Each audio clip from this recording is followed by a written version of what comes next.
Question 4, Mr. Speaker. Okay, good morning all. Here we are. Thank you, Mr. We Speaker. have the live stream going now, and we're bringing it to you. Budget settlement for Scotland. It is the largest Scottish Government budget settlement in the history of devolution. It is now up to the Scottish Government to ensure that our towns feel the benefit of it. There can be absolutely no more excuses from the SNP.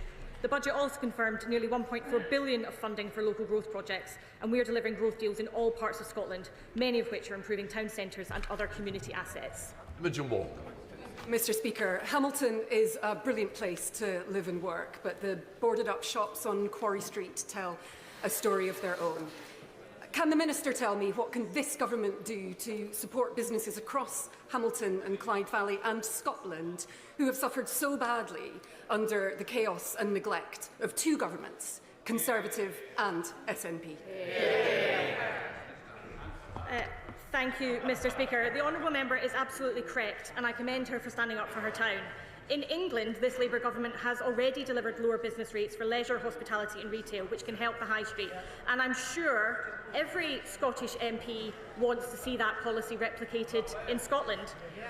As we are discussing brilliant towns, it's timely to mention brilliant retail workers too, particularly at this time of year. That's why I'm supporting the Scottish Retail Consortium and USDA's Christmas campaign to encourage everyone to respect our shop workers at this particularly busy time of year.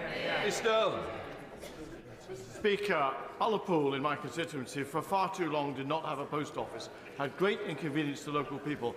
But recently, Tesco stepped into the breach and we have a highly successful post office in Tesco's in the middle of Ullapool. Can I recommend this procedure, this approach, in terms of regenerating town centres to the front bench opposite? Thank you very much, Mr. Speaker. We are delighted to receive representations of all sorts about how to improve our town centres, but we do know that they have suffered neglect for far too long, and as I say, I'm hoping that all Scottish MPs will have been lobbying for the kind of support to our leisure, hospitality and retail sector that this Labour government has already given south of the border. John Lamont. Thank you, Mr. Speaker. Question number 5. Thank you very much, Mr. Speaker. Can I firstly pay tribute to the honourable gentleman, my predecessor? I know he will continue to represent his constituents assiduously from the backbenches. Both the Secretary of State and I will be working closely with the Department for Transport and the Scottish Government to make sure that cross-border connectivity remains a top priority for this government.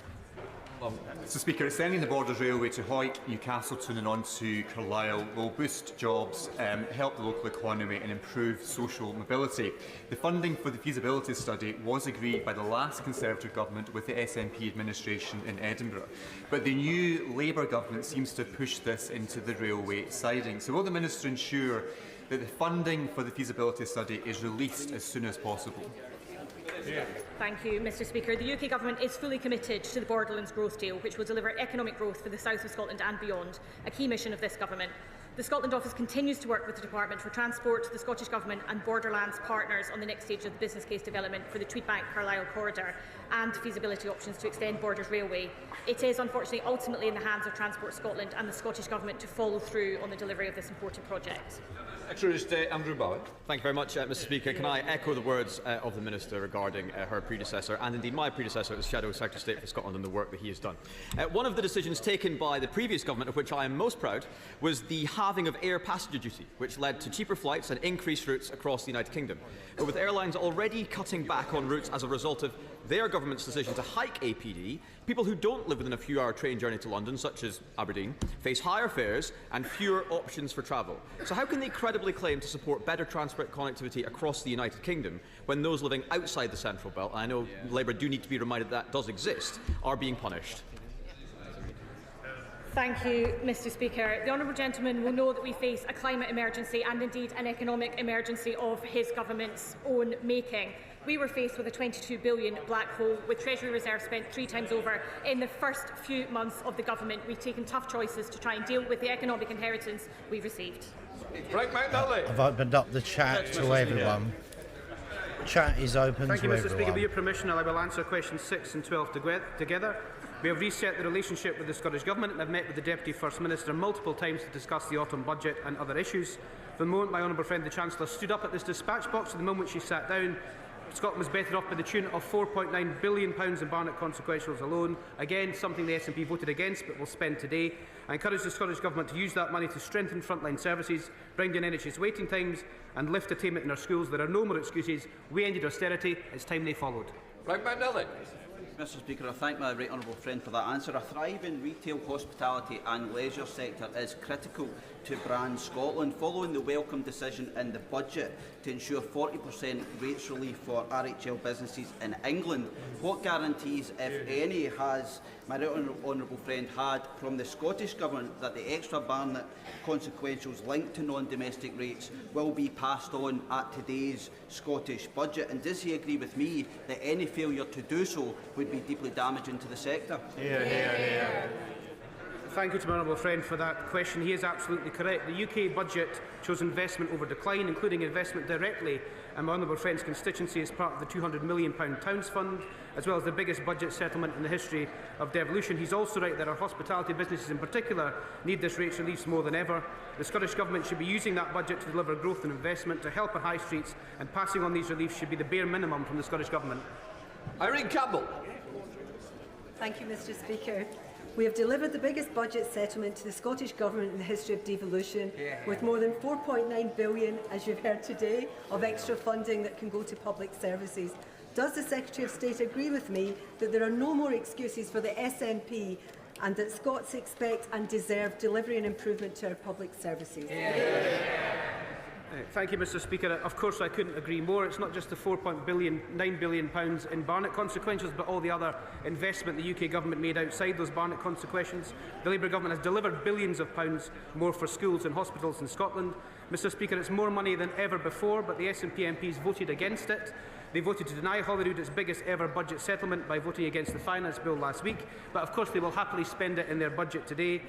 They also voted against GB Energy in the SNP leader's own constituency. Given what we've read about the SNP's selection processes, I guess the SNP MPs seem keener to send themselves to Holyrood than billions of pounds of extra funding. Brendan O'Hara. Speaker, I'm sure the pensioners in the Secretary of State's constituency are as relieved as those in Argyll, Bute and South Lochaber that the Scottish Government's budget will introduce a pension age winter heating payment for all Scottish pensioners. The SNP Government is doing the right thing by Scottish pensioners. So will he join me in urging the Labour Government here at Westminster to also do the right thing by the pensioners of England and Wales and give back to them their winter fuel allowance as well? Mr Speaker, what the honourable gentleman has just proved is the winter fuel payment in Scotland is actually devolved. The consequences of the budget was to remove £5 million of regeneration funding for Perth City Centre. We got practically nothing from their levelling up fund, save this paltry £5 million that he is even taking away. Just what is it that UK Government has against the City of Perth? Mr Speaker, no projects have been cancelled. The Perth deal is being under consideration by MHCLG and the Treasury. It hasn't been cancelled, it has been merely paused. But what I would say is that the honourable gentleman should speak to his colleagues in the Scottish Government, who've got £4.9 billion extra in Barnett consequentials to spend today, and perhaps he could even have a chat with some of his colleagues sitting next to him who seem happier in Holyrood than they are here.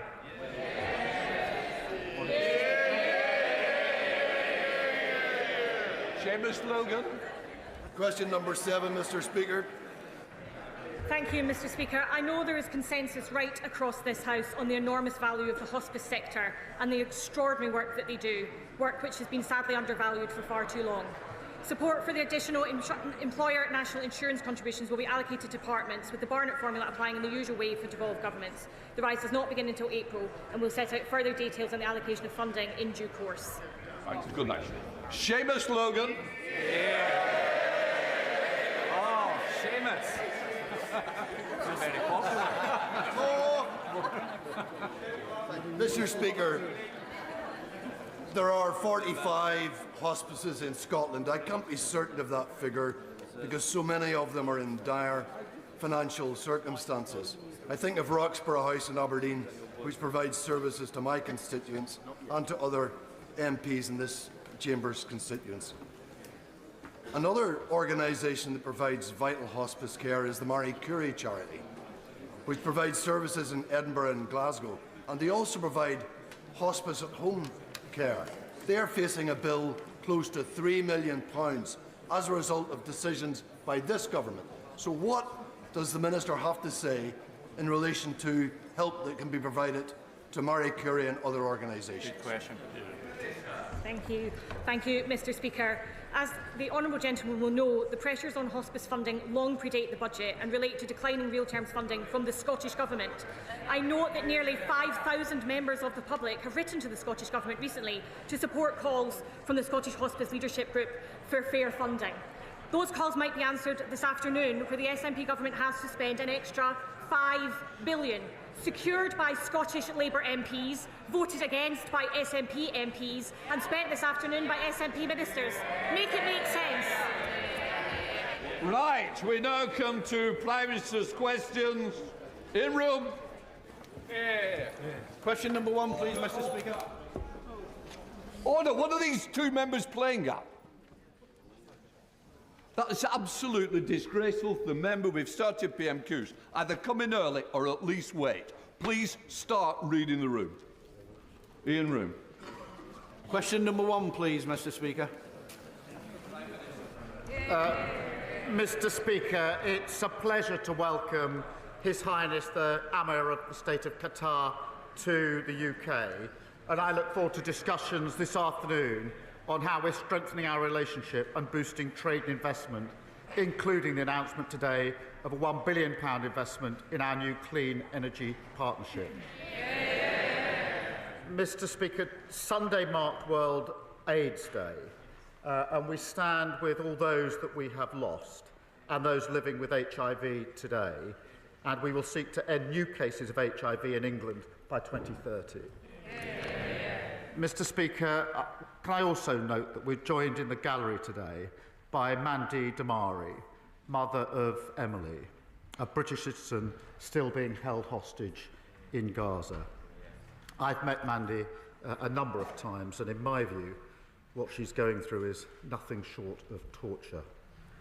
Mr. Speaker, this morning I had meetings with ministerial colleagues and others. In addition to my duties in this House, I shall have further such meetings later today. In room. Mr. Speaker, I'd like to concur with the comments the Prime Minister has just made. North Devon District Hospital is the most remotest hospital in mainland England.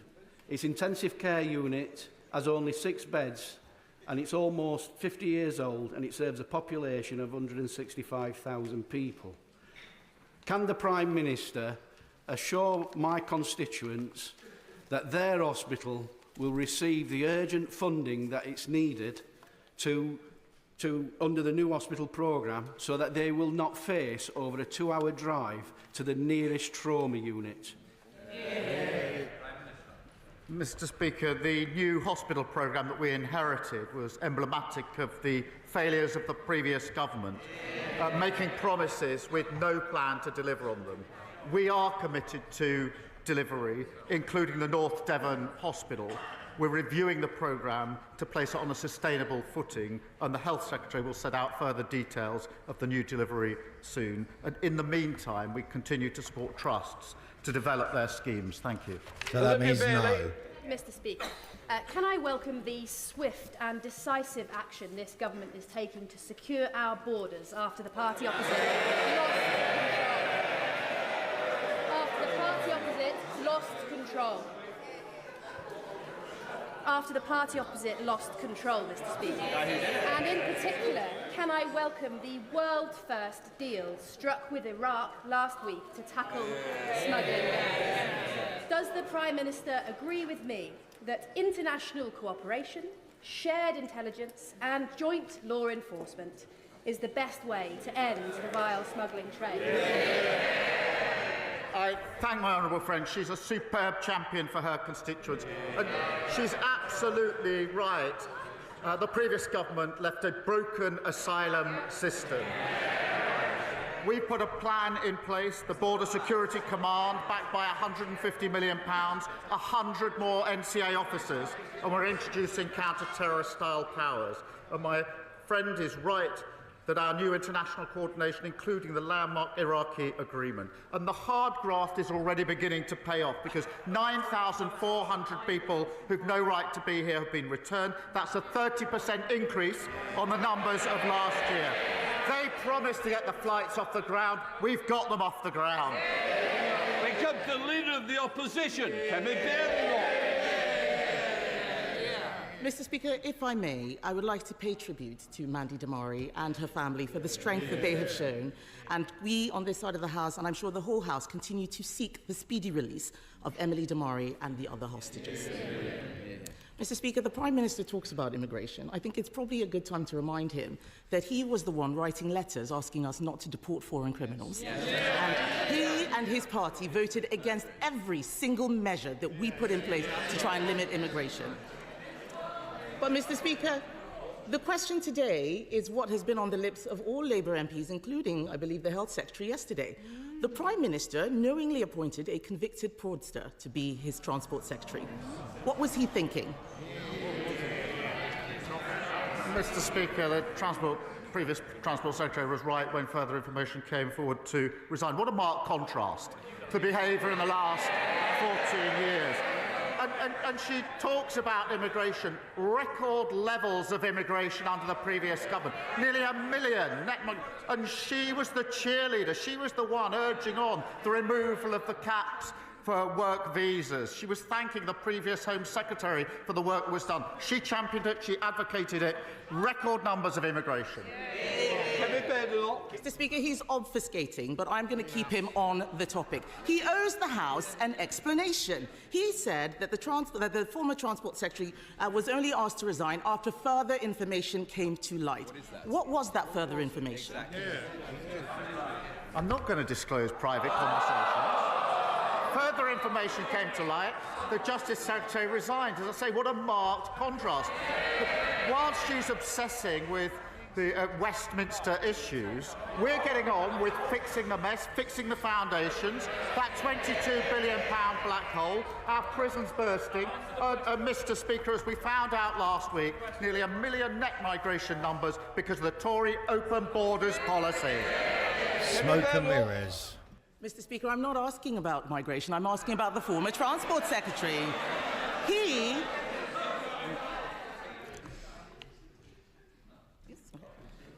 He never answers any questions. He never answers any questions. And it looks like he didn't ask his Transport Secretary any questions either. The truth is, he appointed a person convicted of fraud to the Cabinet. The first thing she did was bung hundreds of millions of pounds in pay rises to her trade union friends.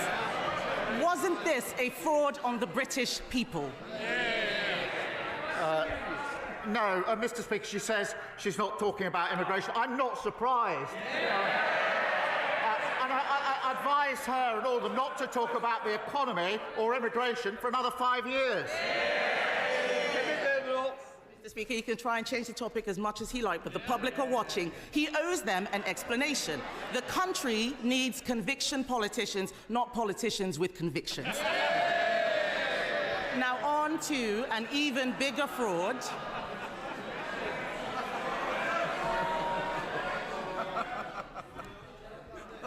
Yes. Now on to an even bigger fraud, the budget. Last week, the Prime Minister failed to repeat the Chancellor's pledge of no more borrowing and no more taxes. It is obvious that they are coming back for more. In his manifesto, he committed to making Britain the fastest growing economy in the G7. Does he stand by his own pledge? Mr. Speaker, I gently remind her that 2 of her predecessors had convictions for breaking the COVID rules. I'd also invite her to look at the OECD report of this morning, which has upgraded growth for next year and the year after, which now puts us on target to be the highest growing major economy in Europe in the next 2 years. She should welcome that. Mr. Speaker, I saw the OECD report, and what it said was that they will be coming back for more taxes. And I think the whole House would have heard him fail to repeat his own pledge. He can't even repeat the pledges that he made just a few weeks ago. We are here to stop him from damaging the economy, and that is why we are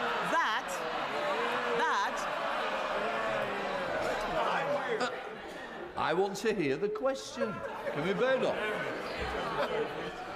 Mr. Speaker, they are laughing the same way they all laughed during the budget when they talked about raising NI. They have no idea what people out there are dealing with. And that is why yesterday we voted against his damaging jobs tax. Even former supporters, Chef Tom Kerridge, who endorsed Labour at the election, said that the budget was catastrophic. He built a real business employing young people, unlike his cabinet of trade union stooges, CV embellishers, and an actual fraudster. None of them have ever run a business. Why won't he listen to business who are saying his budget is catastrophic? Mr. Speaker, I thought the scripted jokes were over, but we had another one about lectures about the economy from the party opposite. They broke the economy, mortgages through the roof, and a £22 billion black hole. And she talks about national insurance. She complains about the rise in national insurance week after week. But then 2 weeks ago, she says that she wouldn't reverse it. She signed trade deals, Mr. Speaker, that had farmers protesting in Whitehall. Now she pretends that she's their champion. She campaigned to remove the cap on migrant worker visas, and now she pretends she's furious about the open borders policy of the last government. Mr. Speaker, the fact is the Prime Minister has discarded his own Labour leadership promises. He's dropped the 5 missions he said would define his government. He's ditched his pledge to make Britain the fastest growing economy in the G7. We left office with UK the fastest growing economy in the G7. And business is saying he has damaged the economy with his budget. Tomorrow he's going to have an emergency reset, Mr. Speaker, just 5 months into his premiership. But why should anyone believe a word he says? Mr. Speaker, the only relaunch on that side of the House is the leadership bids of her rivals. And they should she obviously hasn't read the OECD report of this morning, the fastest growth in the next 2 years of any major economy in Europe. We're proud of that. And they should never be allowed to forget the damage they did to our country. They used Britain like some sort of mad scientist experiment. Open borders, unfunded tax cuts, neglected health service. And now, all the madness is still coming out. They say they should be back in office. They haven't listened, they haven't learned, and they certainly haven't changed. There's only one party that's driving this country forward, and that's this Labour government. Thank you, Mr. Speaker. Today, question 3, but who knows, next week I could be #1 in the charts. As the first MP this year to bring out a Christmas single, will the Prime Minister join me in thanking my musical collaborator, the hugely talented Mal Pope, and everyone involved with this year's Everyone Deserves hamper campaign that would deliver festive food to 1,500 homes across 5 constituencies in South Wales. Like our song says, there's a reason for the season, and everyone deserves a Christmas. Well, I thank her for her question. There's obviously going to be some rivalry in the race for #1 by Christmas. I'm not going to be joining in that particular one. But I do thank her and Mal Pope for their campaigning. And I remember joining her in the summer, a few summers ago, on the work involving hampers, much needed by her constituents. And I know how much it means to them. Christmas is a time to think of others. And I do pay tribute to her and all those supporting those in need. And this government will always support the most vulnerable in our society. Thank you. Leader of the Liberal Democrats, Sir Ed Davey. Thank you, Mr. Deputy Speaker. I, for one, will be downloading the song of the Honourable Lady for Neath and Swansea East. Can I join the Prime Minister in his delight and also his support for Mani Damari, and our joint hope that we will see Emily and other hostages released as soon as possible. Mr. Speaker, the Prime Minister has rightly spoken about the need to restore and rebuild the public's trust in British politics. Now, we believe a crucial part of that is reforming our electoral system to make it fairer and more proportional. And so does a majority of the British public. And this House voted yesterday in favour of a bill for electoral reform put forward by my honourable friend, the member for Richmond Park. So will the Prime Minister find government time, make it available, so we can consider this bill on electoral reform and restore the public's trust in our politics? Can I thank him for referencing Emily, because I think it is important that we all remember her, and I say the awful torture that her mother is going through, and that's the case for all of the other hostages. It's hard to imagine what it must be like for anybody with friends and family who are still being held hostage after all this time. Look, proportional representation is not our policy. We won't be making time for it. And I just gently say to him, he didn't do too badly under the system as it is. Correct, David. Well, I'm disappointed in that reply and hope he will reflect on Labour's own policy. But moving on to another pressing subject, Mr. Speaker, more than 3 million people have been stuck on NHS waiting lists for more than 18 weeks. That's probably the worst, most appalling legacy of the last Conservative government, and it needs to be fixed. But does the Prime Minister accept that we'll only get waiting lists down and keep them down if it's easier for everyone to see a GP when they need it? So when he publishes his milestones tomorrow, will he include a guarantee with a timetable so people will be able to see a GP within at least 7 days or 24 hours if it's urgent? Well, he's right to draw attention to the record of last government on the NHS. Record waiting lists and record low confidence in the NHS. So in addition to the economy and immigration, they better not be talking about that for the next 5 years either. We will be driving this down. We've already begun that work to make sure we get those waiting lists down. And yes, of course, that does also include making sure there's better access to GPs and other measures that need to be taken. But that's a central driving mission of this government. Thank you. Thank you, Mr. Speaker. Given that a significant number of members in this place are, regardless of class, women of a certain age, would the Prime Minister agree with me that when a woman of a certain age, or indeed any woman of any age from any background, says they have experienced sexual harassment or inappropriate behaviour, they should be listened to, supported and the perpetrator dealt with? I certainly agree with that, and I think everybody across the House would. She's right, because, Mr. Speaker, one of the greatest barriers that women face when coming forward and reporting unacceptable behaviour in the workplace is having confidence that they will be taken seriously, and that requires all of us to put in place mechanisms and arrangements to make that possible. Everybody should be treated with dignity and respect, and I'm proud of the fact that the Employment Rights Bill that we're passing will strengthen protections from sexual harassment at work. Robin Swan. Thank you very much, Mr. Speaker. Mr. Speaker, Friday the 13th is a date associated with bad things happening. Next Friday, the European Union's General Product Safety Regulations will apply in Northern Ireland, creating more costs and bureaucracy for English, Scottish and Welsh companies who want to do business in Northern Ireland and Northern Ireland consumers buying from them. Many businesses have already stopped supplying Northern Ireland. Haulage companies are unsure what is required of them. Online sales platforms are divided on the advice that they give. Mr. Speaker, a previous Prime Minister promised Northern Ireland businesses that if they were asked to complete additional paperwork, they should phone the Prime Minister and he would direct them to throw the form in the bin.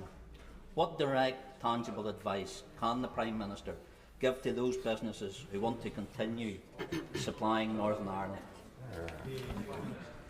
Well, I thank him for that question. It is a serious issue, and the government is working closely with businesses to ensure that they are ready for the changes that he has identified, and we published more guidance, as he knows, yesterday to support them further. We will be keeping a close eye on the issue to help businesses trade freely across the whole of the United Kingdom. Thank you.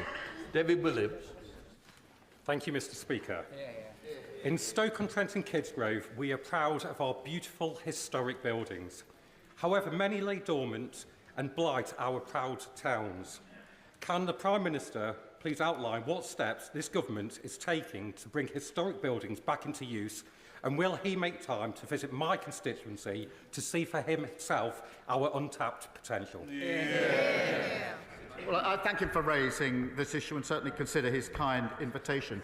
Mr. Speaker, we will invest in heritage buildings, restoring pride and ensuring they serve the needs of local communities. The National Lottery Heritage Fund has awarded Stoke-on-Trent £250,000 to help preserve the city's heritage. Historic England is also funding emergency repairs at the iconic Wedgwood Institute and supporting Reform Heritage, whose office, I think, is based in my honourable friend's constituency, to employ staff dedicated to delivering heritage projects. Pete Wishart. Speaker, today is the Scottish Budget, and inside it you will find provisions to reinstate the winter fuel payment to all of Scottish pensioners, something that he, of course, famously took away from nearly all of the UK pensioners, supported by Scottish Labour members of Parliament. But apparently, Scottish Labour are now in favour of winter fuel payments. So what's his advice to Labour MSPs? Is it to vote for the budget to ensure that Scottish pensioners get that single fuel payment, or is it to stick with his view and vote that budget down? Advice to my team is to ensure the SNP are absolutely clear. We have given them the biggest settlement to Scotland this year under our budget. They now have the powers, they have the resources, they've got no more excuses for the failure to deliver. Clive Efford. Speaker, a year ago today, this House defeated the then government over the contaminated blood scandal compensation scheme. This government's £11.8 billion set aside for that compensation scheme is welcome. But as victims die every week, there is concern about the pace of payments and the fact that rules are being changed behind closed doors in Whitehall without explanation, contradicting some of the recommendations of Sir Brian Langstaff. So does my right honourable friend agree with me that next week's meeting scheduled with the campaign groups representing the victims must represent the start of those infected and affected being involved in the process that they fought so hard for so long and too many died and failed to see? Mr. Speaker, we are committed to acting on the findings of the infected blood inquiry and ensuring swift resolution and compensating in full. And that's why we announced £11.8 billion to compensate those who waited far too long for justice. And I'll happily make sure that he gets a meeting with the Paymaster General to discuss the issues he's raised. Adam. Thank you, Mr. Speaker. Everyday pensioners in my Leicester South constituency are emailing me with one word, and that word is frightened. Susan, who has pulmonary fibrosis, wrote, "During winter, I rarely go out as it is too cold for my lungs. I need to keep warm and I need to keep my heating on. The winter fuel payment was really, really helpful." She writes, "I want MPs to know that not all pensioners are millionaires or receive gifts from millionaires, nor do we all get the higher rate of pension. Susan is frightened she won't be able to keep her house warm this winter, and she is not alone. Does the Prime Minister realise how frightening it is for the 8,100 pensioners in my constituency who have lost their winter fuel payment fuel payment help? As the winter month starts to bite, will the Prime Minister come to Leicester to explain to Susan why he thinks this policy is not frightening? Thank you. Mr. Speaker, as he knows, the #1 job of this government was to get our finances back in order after the mess that the last government made, including leaving a £22 billion black hole. We had to take tough choices. They say they want the benefits, but they can't say how they're going to pay for them. We do want to make sure that the most vulnerable pensioners do get the pension credit that they're entitled to. We're driving that up. But because we're stabilising the economy, we can commit to the triple lock. That's a £460 uplift in the pension next year. So every pensioner will be better off under a Labour government. Andrew Cooper. Thank you, Mr. Speaker. The Middlewich Eastern Bypass will support the delivery of nearly 2,000 new homes, 6,500 jobs and 1.5 million square feet of employment land. The previous government, having first promised to fund it, dragged their feet, putting jobs and investment at risk. Mr. Speaker, we're approaching the season of goodwill. So can the Prime Minister give my constituents an early Christmas present and offer some certainty over this vital infrastructure project? Mr. Speaker, we are committed to supporting drivers across the country, including by freezing fuel duty investing £1.6 billion to maintain our roads. That's £500 million more than the previous year. I do know his constituents have waited years for certainty on this scheme. The project is currently going through an assessment and government process, and I'll make sure that he gets a meeting with the Roads Minister to discuss that. Martin Wrigley. Thank you, Mr. Speaker. The major GP practice groups in my Newton Abbot constituency have written to me detailing their precarious finances. Planning for the year ahead, they're considering their options, including redundancies, handing back their contracts or bankruptcy, and they've stopped recruitment of GPs, resulting in fewer patient appointments. The Health Secretary has promised an increased funding allocation, but has yet to say when we will know how much this will be. Will the Prime Minister release this funding information and meet with me and the GPs to hear their precious first-hand? Mr. Speaker, he's right to raise this. The Darzi report that we commissioned made clear that the NHS was broken by the previous government, and that's why we provided £22 billion of additional funding in the budget this year to start the work fixing our NHS. We do obviously value the vital work of GPs, and every year, as he knows, we consult with the sector about the services that they provide and the money they're entitled to in return. And we'll send that out. We will set that out in the usual way. Thanks, McIntyre. Mr. Speaker, Holly Gazzard was murdered by her boyfriend outside her workplace in Gloucester 10 years ago. Since then, her family have established the Holly Gazzard Trust, which educates young people on domestic abuse and stalking and keeps women safe with its Hollyguard app. Will the Prime Minister join me in paying tribute to Holly's family and the work of the Holly Gazzard Trust? And will he update the House on the steps that this government is taking to tackle violence against women and girls? Mr. Speaker, a decade on, the thoughts, I'm sure, of the whole House remain with Holly's family and friends, and I do join him in commending the vital work of the Holly Gazzard Trust. In relation to the steps we're taking, we've got a mission to halve the levels of violence against women and girls within a decade. That is really tough to do. Nobody has ever committed to that before.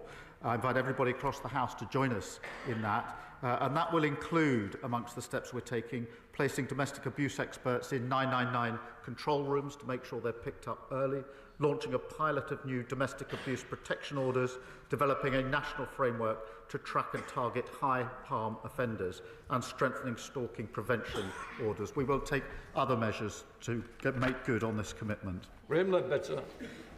Thank you, Mr. Speaker. A WASPy woman dies every 13 minutes. That's 2 since the Prime Minister took to the dispatch box today. That's 111 every day and nearly 17,000 since he took office. So can I ask the Prime Minister, how many more WASPy women have to die before the government takes action to give them the financial redress and the justice that they are due? Mr. Speaker, we are moving at pace on all relevant issues. We've passed the budget to provide the baseline for what we need, and we'll continue to do so. Yuan Yang. Thank you, Mr. Speaker. Local councils in my constituency of Earley and Woodley are facing significant financial pressures from SEND provision. Woking Borough, for example, has twice the level of SEND instance than the national average, yet historically the level of funding has not met the level of need, and this has left families and children waiting too long for help. The previous government's safety valve programme was only a sticking plaster, so I welcome this government's announcement today of additional SEND funding in mainstream schools. What more can this government do to make SEND funding sustainable? I'm grateful to her for raising this. I think the 5th or 6th time SEND has been raised at PMQs. We did inherit a system neglected to the point of crisis by the last government, and so we'll deliver the change that's desperately needed. That means increased funding to the core schools budget by £2.3 billion, includes almost £1 billion more on high needs budgets. And today we're investing and announcing investment of £740 million in funding to create SEN units in mainstream schools which deliver specialist support, and I'm very pleased to be able to take that forward. Kieran Mallon. Thank you. Mr. Speaker, members across this House are deeply concerned that the Post Office are considering closing more than 100 branches across our communities. More than 3,000 people have signed a petition opposing the closure of Bexhill Post Office. Does the Prime Minister agree with me that the government must ensure we protect vital post office services for all of our constituents? Can I thank him for his question, and can I also recognise the campaigning of many, including himself, for local services that their constituents rely on. The Post Office is required to maintain a network of 11,500 branches and ensure that 99% of the UK population lives within 3 miles of a post office. Decisions, obviously, about individual branches are for the Post Office to take, following consultation with local communities, but I'm happy to make sure he gets a meeting with the relevant minister to discuss this particular case. Speaker, in my constituency of Darlington, it's full steam ahead to 2025, when our towns celebrate the 200-year anniversary of the railways with a 9-month festival. We're proud of our industrial contribution, but many in my area have concerns about the future of our rail industry. What assurances can the PM offer that he will get our railways back on track? Mr. Speaker, we are delivering on our commitment to bring railways back under public ownership, putting passengers first. And today we've announced that South Western Railway services will be the first to transfer into public ownership next year. So we can turn the page on decades of delay, fragmentation and failure. Kirsty Blackman. Much, Mr. Speaker. Veteran Anne Puckridge is also in the gallery, and can I urge the Prime Minister to meet her to talk about her frozen pension? Mr. Speaker, yesterday the Daily Record reported that Scottish Labour MPs are very upset. Apparently this upset is caused by their Scottish leaders' diktat that they now have to support the very winter fuel payment that they voted against in this place. As the Prime Minister comforts his upset MPs, will he remind him that the only people with the right to be upset are the 900,000 Scottish pensioners who were left in the cold by Labour's cuts? Hear, hear, hear. I work very closely with Scottish Labour in a harmonious way. We ran a fantastic campaign earlier this year, which is why she's sitting up there and not down here.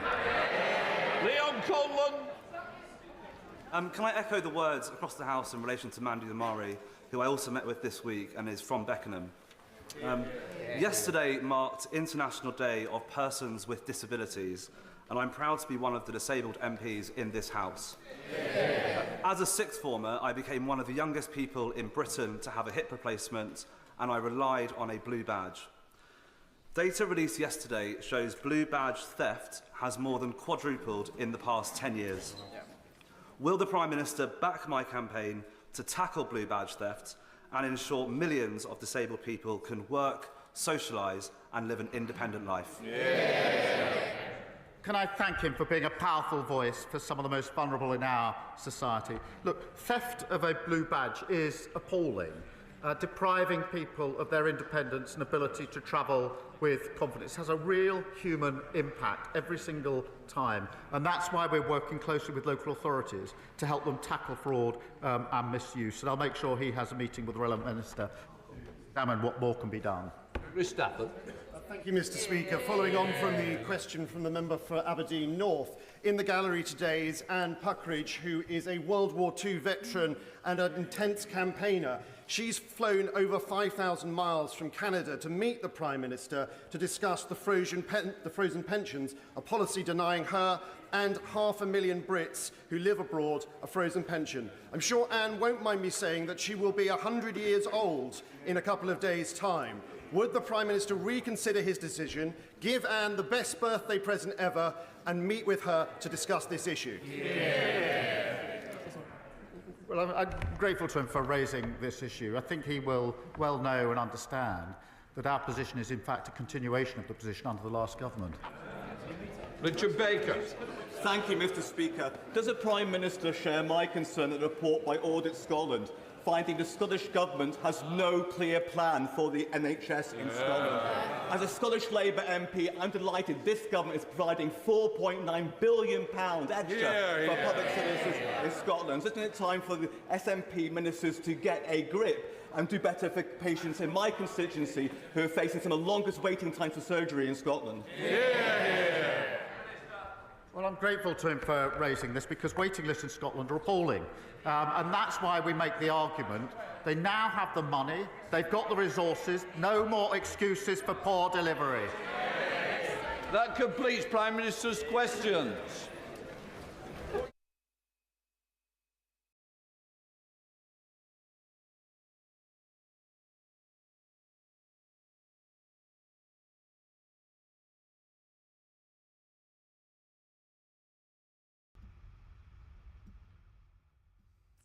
Okay, bear with me and see what happens. I think they might be going for a break. I'm not sure.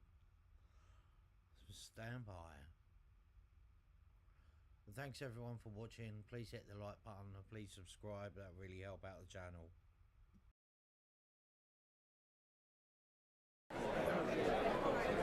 Point of order, Stuart Anderson. Thank you, Mr. Speaker. I would like to seek your advice on yesterday's debate that was a jobs tax on working people that aren't working people, or it depends on what the definition of working people is. The Exchequer Secretary claimed that the OBR stated there was a cover-up by the previous government. Today, on page 204 of Hansard, are the words